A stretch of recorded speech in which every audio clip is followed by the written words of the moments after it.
No existe un pleito entre los mexicanos y las Fuerzas Armadas. En todo caso, existe por parte de la delincuencia la necesidad de presentar a los soldados, marinos y pilotos militares como los malos de este trágico y terrible cuento.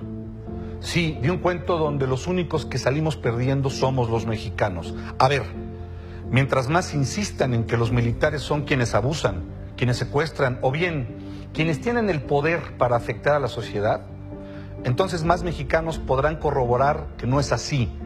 La realidad es otra. Los militares no son quienes frenan el progreso de una localidad. Al contrario, donde existe una instalación militar, existe desarrollo económico, social y por supuesto de seguridad y protección para quien ahí vive.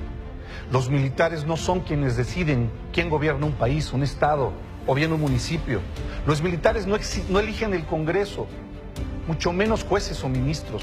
Los militares no hacen leyes y por lo mismo tampoco se les puede responsabilizar por los resultados de quien no ejerce la autoridad o quien no cumple con las leyes.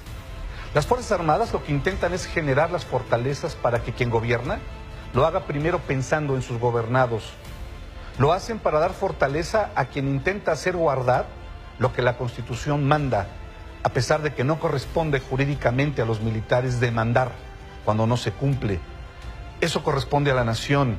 Los militares fortalecen a México a pesar de que no queda claro quién debe demandar a los gobernantes cuando no cumplen con su responsabilidad. A pesar de que los militares aportan mucho para que no siga este país deteriorándose, no es la naturaleza de ellos adentrarse en la imposición de la ley. Al contrario, las Fuerzas Armadas trabajan para y por los mexicanos. Trabajan por México, nunca en su contra. En el México de hoy, pocos, muy pocos, creen en las campañas que escatiman la labor militar.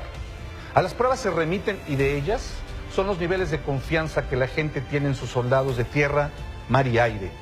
Esto es Cadena de Mando en Milenio. Me da mucho gusto saludarlos. Yo soy Juan Ibarrola. Gracias.